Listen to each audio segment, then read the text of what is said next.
Isabelle qui a bien sûr feuilleté pour vous et pour nous les pages culturelles des journaux ce matin. Et je suis tombé sur un ami personnel de Charlotte Bouteloup, Claude Lelouch.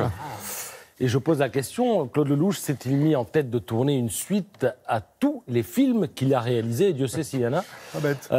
Vous vous rappelez, il y a quelques semaines, je vous parlais d'Un homme et une femme, la suite avec Anouk Aimée, Jean-Louis Trintignant, on prend les mêmes, on recommence. Et bien là, on prend les mêmes et on recommence, cette fois-ci avec Jean-Paul Belmondo et Richard Anconina. Donc la suite, ce sera celle de Itinéraire d'un enfant gâté, 30 ans plus tard.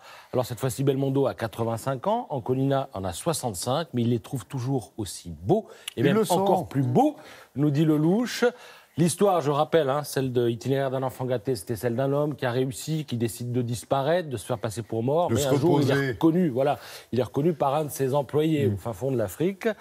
Alors pourquoi ce film Lelouch répond ce matin dans Le Parisien. Il dit pour moi, c'est faire une suite à ce film, c'est d'actualité parce que les gens sont en train de comprendre que pour être heureux, il faut déguster le présent. Carpe diem, c'est un peu son maître mot en ce moment.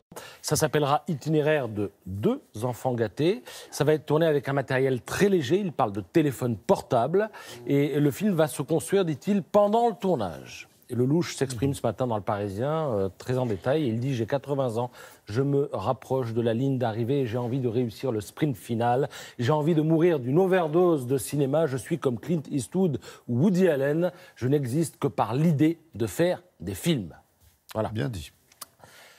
Regardez cette photo. Il s'agit du canot de Napoléon. C'est un des fleurons du musée de la Marine. Il fait 19 mètres de long. 22 rameurs pour le faire avancer. Ouais. Et figurez-vous qu'il quitte Paris et le musée de la Marine qui se trouve au Trocadéro pour aller à Brest. Alors l'histoire est intéressante, vous la trouverez dans Le Parisien ce matin. Napoléon s'est fait construire ce canot en 1810.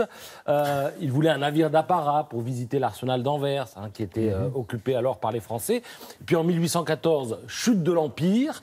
Le canot retourne dans son port d'attache qui est celui de Brest. Et il va être ensuite, en 1943, ramené à Paris parce qu'on avait peur, on voulait le protéger en fait des bombardements. Mais dès cette époque, il était écrit que tôt ou tard, il retournerait en Bretagne. Eh bien, il a été mis dans un gros paquet hier et il est reparti vers la Bretagne. Il mettra 48 heures pour arriver à bon port, j'allais dire. C'est magnifique, hein ? Oui, c'est beau.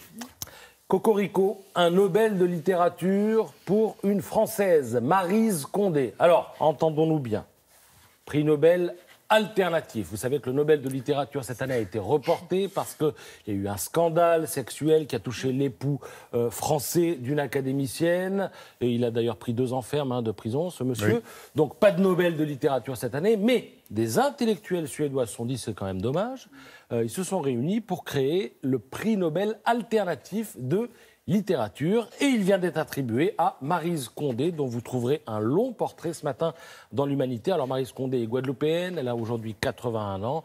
Dans ses œuvres, elle décrit les ravages du colonialisme et le chaos du post-colonialisme. Voilà, elle est à découvrir ou à redécouvrir, si vous n'avez pas lu Ségou, cette saga qui se passe au Mali, dans l'Humanité ce matin.